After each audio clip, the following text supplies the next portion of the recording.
2 years ago, I launched a food trailer. I was a 23-year-old white Irish lad from Drogheda with no culinary experience trying to sell Mexican food to the Drogheda public. It didn't make sense. I had no investors, no experience in the restaurant. I took out two loans, put myself 30 grand in debt, and for whatever reason, I decided that I was setting up a food truck.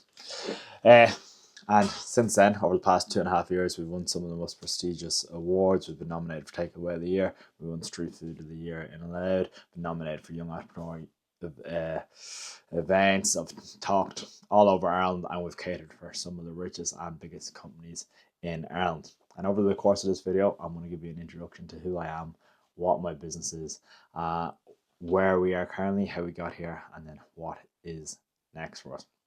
So, if you don't know who I am, I'm Adam Murray, and I own Biddle Street Food. We're a Tex-Mex food trailer, Ireland's only Tex-Mex business at all, with a specific interest of birria tacos. We're the experts in that, nothing else. That is exactly what we've honed in on. At the start, we started as your organic Tex-Mex food trailer that done chicken and pork and duck and beef and everything. And then I really wanted to follow that Raising Cane's and Chick-fil-A model of just being the best at one specific thing. So as we went on and as we got better, as we saw that birria tacos started to sell more, 2-3 times more than everything else, I knew we needed to dial in on it. But let me take you back to the start. And where I got the idea to set up a food trailer in the first place. So it all happened on my J1. I was in San Francisco and all the Irish people stayed in Berkeley, and on my commute to work every single day I seen people living that American dream. I know America gets a bad rep, but to me that whole American dream is something I strive for, that anyone can do anything no matter their situation. And I seen that firsthand. There's Mexican people along the walk to work up to Pier 39 every single day selling fresh Mexican food, and I just thought that concept was so cool and so different, and especially in Drogheda at the time there was really no Mexican food options in Drogheda, not when I was on a J1 anyway, and I knew I wanted to emulate that when I came home. And I kept that idea in my back pocket, but of course when I came home I had no money and I had to go and get a job. And I got a job with a great company in a graduate program doing electrical wholesale, and it just wasn't for me.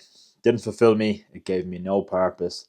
Uh, that's not to say I didn't enjoy my time there, but just as every day I couldn't wait till 11 o'clock, I couldn't wait till 1 o'clock, I couldn't wait till 5 o'clock in the evening to go home. I couldn't wait for 11 for break, couldn't wait for 1 for lunch, 5 in the evening to go home. I was living for the weekend, and there was no way to live my life. I had to do one Saturday every month, and I dread it. And I was like, I always wanted to be a business owner, actually. First, I should really put that out there. I've always been, I want to make money.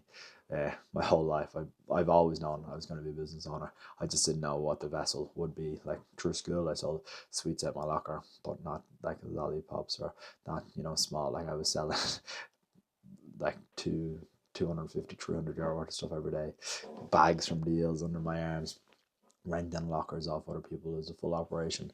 I was a massive reseller of Supreme and Yeezys for a period of time as well. Probably the only person ever to get a Box logo hoodie on a phone for like 140 euro. Sold it for 680 euro to a guy in Scotland. It's big on Depop, reselling concert tickets. I'd have them up for sale on Snapchat before I even had them in my hands. I've just always been entrepreneurial, and I was earning 3 grand a month, and I was probably doing 150, 200 grand a month in sales. And just with the commission structure, it wasn't there. I was just making 3 grand a month, basically. I was like, I know that I maybe not deserve, but I'm capable of making so much more than this. And I want to be a business owner. I don't want to be told when to go on lunch or whatever the case is. So I knew I needed to take the risk. And I started watching Alex Hormozi at the time. And Layla Hormozi had a really, really good quote, his wife and CEO of all the companies. And it was, fear is a mile wide, but only an inch deep. So to me, and when I give talks, I love this quote, because it means when you're out at the beach and you want to get in, and you want to get in the water, and the waves are really rocky and it's freezing cold, and you're afraid to go in. You're afraid to go in. And then you eventually take your first step in and you realize that the water only reaches your ankles, and all the fear is gone. It's all gone. And that's business, and that's everything. I was so afraid to set up a business, and the potential of it not working, until I did. And realize that it's not as scary as what you first think. Nothing is ever going to be as easy as what you think or as hard as what you think. It's going to be somewhere in the middle. And you know, especially at the start, you can always be hard on yourself. And oh, if I knew that then, but you don't know. You don't know what you don't know. Is another nice saying. Like, I'm going to open more food trailers, and we're going to get into that in another while. And I have all these things on paper, and it's just not going to go as easy as what I think. But I can't in the future be mean on my current day self because I don't know what I don't know. I don't know what it's like to operate 10 food trailers. So I can't be unfair to myself now while I'm in the process of getting the wheels in motion to do stuff like that. And yeah, so I decided to eventually take the jump and set up the food trailer. And we opened on the 16th of December 2023 with 30 grand in debt. And I was still working my full time job and worked like a machine. Somehow I managed to work more now, even though technically I worked 2 jobs then. So I'd finish my day job on a Friday and then open our food trailer in Sarsfield's Bar Friday, Saturday, and Sunday. And I opened on the 16th of December. The pub was absolutely packed, and I thought I was the best businessman in the world. And I thought this business stuff was easy. And reality hit me really, really quickly when January and February rolled around. And I was open on a Sunday, and I might have served 3 staff. And you know, each time back then I opened my food trailer, it cost me 350 euro when I'm only turning over 30 euro, 40 euro. I was burning cash, and I was burning it quick, and I was like, oh, what am I going to do here? Did I make the biggest mistake of my life? But also on that note, even if I did, and the food trailer didn't work out, I would have been in the exact same position. I would have just went back, and I would have, you know, if I quit that job, I could have went back and got that job back, or I could have got a job in the same industry, and I probably could have got another job making more money. So it's never, you know, do or die. And with the 30 grand in debt, you could have sold the trailer to pay off half and the van, and you know, you would have only been a couple of grand in debt. But the outside potential of it working is far, far greater than that. So anyone out there considering giving business a go, do it. There is no doubt in my mind.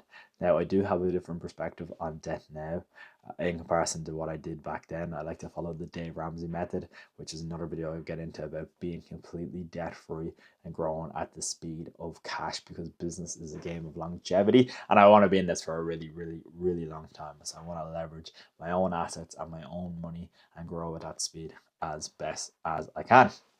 But also, you may be wondering, right, Adam, this video is titled 0 to multiple 6 figures in 2 years. How did you make the multiple 6 figures? And for me, the biggest lever that we pulled was organic social media content. So I study all the greatest entrepreneurs out there, you know, Jeff Bezos. I love Alex Hormozi, I always go back to him. Chris Williamson. There's so many out there that we could talk about. But they all wish that they documented the journey sooner. They wish that they documented the starting point and the build up, and not just, you know, start when they're already making millions or tens of millions or hundreds of millions a year. So I knew that's what I was going to do. And it was the only thing I could do that would separate me from the rest. Everyone out there made better food than what I did at that point in time because I wasn't a chef. I didn't have any culinary experience. And I wanted people to come along with me on the journey and watch me go from nothing really to something, and hopefully at some point everything, if you can ever actually get there. So that's exactly what I've done. I brought people along for the journey. My videos at the start were so poor, and even now they're probably not the best, and I get slagged for them all the time, but who cares? The people who are going to judge you are never, ever, ever, or laugh at you. Yeah, the people who are going to judge you or laugh at you or send videos in group chats and make fun of you are never, ever, ever the people living the life you want to live. And I guarantee you that. I've catered for, you know, 2 or 3 of the top 10 richest people in Ireland, and they backed me at the time as a 23, 24, 25-year-old business owner to cater for their event. They saw me in them in, you know, 20 or 30 years ago. And that's the people I want to be comparing myself to. The people in positions where I want to be, not the people who, you know, have no aspirations or whatever the case may be. Yeah, so if people are hating on you, just completely ignore it. I know it can be hard, but they're not living a life that you want to live, and that's something I've seen for sure. But yeah, we just dedicated to posting every single day, and I'm actually trying to ramp up and do more content. Like, I get 1 million views a month all organically without paying for ads. Now we are and have implemented ad structure for lead forms and everything recently, but that is unrelated to this. And yeah, no one is able to, what's the best way to put it? You're the best seller of your own story. No one can copy you or your content or your format if it's exclusively you. No one else can do what I do because there's only one Adam Murray. There's only one you watching this video. There's only, my dad. My dad was a 50-year-old hairdresser now. Went all around the world and doing hair shows and winning awards and all this good rapport built up. Now he's 120,000 Instagram followers or 130,000 Instagram followers within 5 years because no one else had the same tail he had. He dropped out of school at 16 to become a female hairdresser in Ireland at the time, something no one would do. Got rejected from the Sullus course. Once again, something no one was doing. And people are so quick to pull themselves down and say, nothing makes me different. But that's exactly what makes you different. Everyone has a different story. So yeah, organic social media has been the biggest lever I pulled, and probably honing in on what makes us actually different and what makes us tick. So it's the birria tacos. My brother Charlie, my youngest brother, would not be a foodie. That's the best way to put him. But he's online a lot. He sees a lot, and he's said, "Adam, look at these birria tacos. These look cool. You should try doing them." And him not being a foodie, I kind of pass it off or whatever for a couple of weeks. Then he mentioned it again, and I revisited the thought, and I said, "Okay, maybe this has legs. This is something I need to do." So we introduced it only on Sundays because making it's a long process, really tedious and expensive in comparison to some of the other menu items. And I said, right, let's just do it Sunday. Let's do the Supreme model. And especially when you have such a small, I don't like the word customer, but we'll use a customer base. At the time, I knew we only opened 3 days a week. So I knew if someone came to me Friday or Saturday and they enjoyed it, well, then Sunday they have another reason to come to me. It's only day these birria tacos are available. And let's do it in really small quantities. So if people come down, it's all that. Like, oh my God, I have to get down early and create that craze, basically. So that's what we done.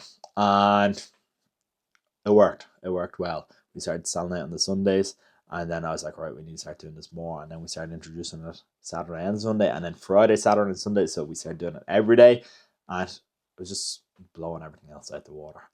And it was is the best thing we've ever made and done, and we've tweaked the recipe. Like we're on version 64 now, I believe, of the birria recipe, and now it's all we do. So you can get birria on tacos, quesadillas, torta, which is like half a loaf of sourdough. You can get it on nachos. Experts in it, and that's exactly what we're about: honing our craft into being the best at something. I don't want to be okay or mediocre at a lot of things. I just want to be the best. So when you come down, you're going to look at our menu and you might think, firstly, oh, it's a small menu, for a good reason, because we're focusing on stuff. But you might also think it's expensive, and I hear that a lot. And to be 100% honest, there is cheaper food options out there, but the process and the cost of the birria and the time that goes into making it, and us being able to, where that beef slow cooked for over 15 hours, so it reflects the higher price point. Of course, we could do things for cheaper if we wanted, and not use the real authentic Mexican ingredients, or not use proper beef chuck, or do quicker cooking processes so we don't have to pay staff as long. But that's not what we're about. If you're going to come down, you're going to pay 2 or 3 or more than somewhere else for a slightly different meal, but you're going to be happier that you paid that bit more with us. And yeah, that's something I'm really, really proud of. And yeah, now we're at a point where I am looking to expand, because to be honest, I've always wanted to live a really, really good and financially free life. And of course, having one food trailer is nice, and we have a nice profitable business, but I always want more. So currently we're looking at more food trailers and following this concept that I'm building in, working with pubs and other third party venues to capitalize off their already existing consumer base, and somewhere that you can park the food trailer. And one of the main reasons actually as well is because they have seating areas. I could open up in a load of car parks or whatever the case may be, but if it's lashing rain, and we've tried going in car parks, if it's lashing rain, people aren't going to come as much. Like your sales could drop by 50% in comparison to if you can go indoors and eat, or if you can go in a beer garden that's covered and has heaters. It eliminates a lot of that, the weather factor about it. So right now, I am going really, really, really hard at building a brand, building a Biddo's empire, and making it into Ireland's one of Ireland's quickest growing food brands. And then probably what I'm struggling with at the moment is ensuring that as we grow this, and my I don't have great patience, something I'm trying to work on. I want things done instantly, but ensuring that if I have 5 food trailers in 6 months' time, that it's the exact same everywhere you go. So I've built out all our SOPs, our standard operating procedures, to ensure that the exact same thing gets said. We go about getting reviews the exact same. The customer has the same experience, the same quality level, everything. So that is something we are working out now, and it is really exciting. We've already implemented a lot of this in one trailer, and now it's just about copying it across the other formats we have. And look, you're never ever going to be perfect, but we're going to try our very, very best. And look, I could go on. I do so many talks about, business and my journey, and they can lapse, an hour. But I want to keep this short. I want to keep it condensed. Something that, you just want more of, really. So I'd appreciate it if you let me know your opinions on this video. It is my first long form video. Obviously, I've uploaded thousands of Instagram and TikTok videos. But if you let me know what you thought of this video, other videos you would like to see, anything specific, would be really, really appreciated. I can dive deeper in. If it's more about just myself and the brand, or building that discipline and mindset that you need, or something really specific, I'm happy to do it all. But once again, thank you for watching. Please subscribe to the channel, give it a like, share it to your friends, and you will see me again